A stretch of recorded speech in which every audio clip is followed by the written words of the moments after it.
Rudra M2 India second anti radiation missile 2020లో విజయవంతంగా ప్రయోగించిన రుద్ర M1కు అప్డేటెడ్ వర్షన్ ఇది. సూపర్ సోనిక్ వేగంతో శత్రు రాడార్ వ్యవస్థలను కకావికలం చేయడం దీని స్పెషాలిటీ. అందుకే ఈ డేంజరస్ మిసైల్ను సూపర్ కిల్లర్గా అభివర్ణిస్తున్నారు. తాజాగా ఈ మిసైల్ టెస్ట్ కూడా అంతే సూపర్ సక్సెస్ అయింది.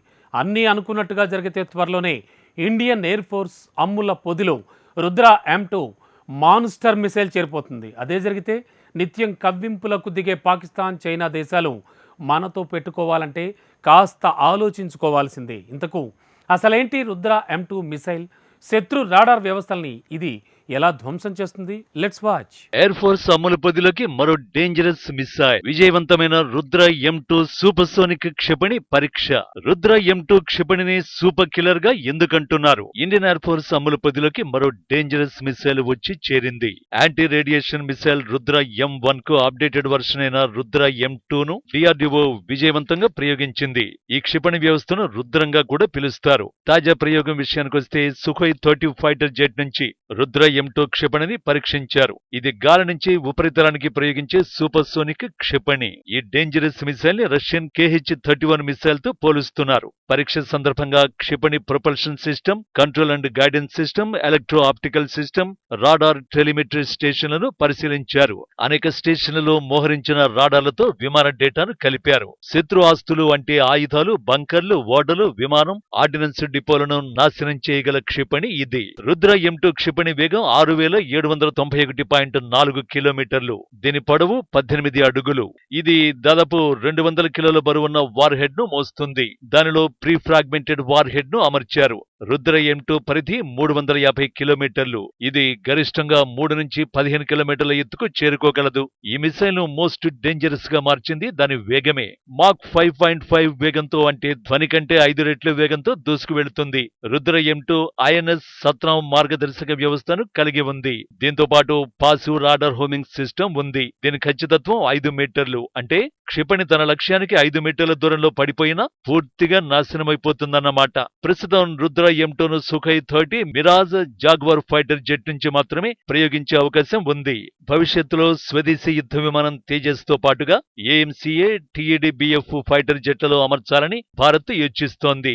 ఈ క్షిపణి ప్రధాన లక్ష్యం శత్రు వాయు రక్షణ వ్యవస్థను నాశనం చేయడం. అంతేకాకుండా శత్రు దేశ బంకర్లు, ఎయిర్ బేస్లు, వెపన్ డిపోలు, ఎయిర్ క్రాఫ్ట్ హ్యాంగర్లు మొదలైన లక్ష్యాలను ఈజీగా నాశనం చేస్తుంది. నిజానికి రుద్ర M2 ఎనిమిపై ఎలా విరుచుకుపడుతుందో తెలియాలంటే రష్యన్ మాన్స్టర్ మిసైల్ KH-31 గురించి తెలుసుకోవాలి. ఎందుకంటే ఆ మిసైల్ ఇన్స్పిరేషన్ తోనే రుద్ర M2 ను సిద్ధం చేసింది DRDO. KH-31 క్షిపణుల్ని ప్రస్తుతం ఉక్రెయిన్ యుద్ధంలో వాడుతున్నారు. ఉక్రెయిన్ వైమానిక రక్షణ నెట్వర్క్ ని ఢీకొట్టేందుకు రష్యా వాటిని విస్తృతంగా ప్రయోగిస్తోంది. గంటకు 2160 నుంచి 2520 కిలోమీటర్ల వేగంతో KH-31 దూసుకుపోతుంది. 250 కిలోమీటర్ల పరిధితో 110 కిలోల బరువున్న వార్ హెడ్ ను మోసుకు వెళుతుంది. అంతేకాదు 15 కిలోమీటర్ల ఎత్తు నుంచి లక్ష్యాన్ని ధ్వంసం చేస్తుంది. అందుకే KH-31 మిసైల్ ని సూపర్ సోనిక్ డెత్ గా పిలుస్తారు. ఉక్రెయిన్ రష్యా యుద్ధంలో ఈ క్షిపణుల విన్నింగ్ పర్సెంటేజ్ 98% నమోదైందంటేనే వాటి సామర్థ్యమేంటో అర్థం చేసుకోవచ్చు. అలాంటి డేంజరస్ మిసైల్ ఇన్స్పిరేషన్ తోనే రుద్ర M సిరీస్ మిసైళ్లను DRDO అభివృద్ధి చేస్తోంది. ఇక రుద్ర M1 విషయానికొస్తే ఈ మిసైల్ ని 2020లో బాలసోర్లో సుఖోయ్ 30 యుద్ధ విమానం నుంచి విజయవంతంగా ప్రయోగించారు. పూర్తిగా దేశీయంగా డెవలప్ చేసిన ఈ మిసైల్ చాలా వ్యూహాత్మకంగా పనిచేస్తుంది. ఇది శబ్ద వేగానికి రెండింతల వేగం కలిగిన తొలి యాంటీ రేడియేషన్ క్షిపణి. శత్రు రాడార్లను, ఎయిర్ డిఫెన్స్ సిస్టమ్ ని, అలాగే ఇన్ఫర్మేషన్ నెట్వర్క్లను సుదూర ప్రాంతాల నుంచి నాశనం చేయగలదు. లక్ష్యానికి 100 కిలోమీటర్ల దూరం నుంచి ప్రయోగించిన శత్రువుల రాడార్లు గుర్తించి నాశనం చేసేస్తుంది. ఒకసారి రాడార్ సిస్టమ్ గనక దెబ్బతింటే శత్రువులు అంధుల కిందే లెక్క. అప్పుడు శత్రు స్థావరాల్లో ఇతర టార్గెట్లపై దాడి చేయడం ఇండియన్ ఎయిర్ ఫోర్స్ కు ఈజీ అవుతుంది. అలాంటి రుద్ర M1 కు అప్డేటెడ్ వర్షన్ అంటే ఇంకెంత పవర్ఫుల్ గా ఉంటుందో ప్రత్యేకించి చెప్పని అక్కర్లేదు. పైగా రష్యన్ యాంటీ రేడియేషన్ మిసైల్ 110 కిలోల వార్ హెడ్ ను మోసుకెళ్లగలిగితే రుద్ర M2 ఏకంగా 200 కిలోల వార్ హెడ్ ను మోసుకెళ్లేలా తీర్చిదిద్దారు. అందుకే రుద్ర M2 ను సూపర్ కిల్లర్ అనేది. రాడార్ వ్యవస్థలను ధ్వంసం చేసే మిసైల్ మన దగ్గర ఉన్నట్టే మన శత్రు దేశాల దగ్గర ఉంటాయి కదా అన్న ప్రశ్నకే వస్తే ఆ ప్రశ్నకు డిఆర్డీఓ ఎప్పుడూ సమాధానం వెతికింది. శత్రు దేశాలు ప్రయోగించే రాడార్ గైడెడ్ క్షిపణుల నుంచి మన యుద్ధ విమానాలను కాపాడుకునేందుకు డిఆర్డీఓ అధునాతన చాఫ్ పరిజ్ఞానాన్ని రుద్ర M1 క్షిపణిని ప్రయోగించిన ఏడాది తర్వాతే అభివృద్ధి చేసింది. ఇది శత్రు అస్త్రాలను తప్పుదోవ పట్టిస్తుంది. ఈ టెక్నాలజీపై జరిగిన ప్రయోగాలు విజయవంతం కావడంతో 2021లో చాఫ్ ను ఇండియన్ ఎయిర్ ఫోర్స్ లో ప్రవేశపెడుతున్నట్టు డిఆర్డీఓ ప్రకటించింది. ఈ సాధనానికి advanced chaff material and chaff cartridge 118/1 అని పేరు పెట్టినట్లు వివరించింది.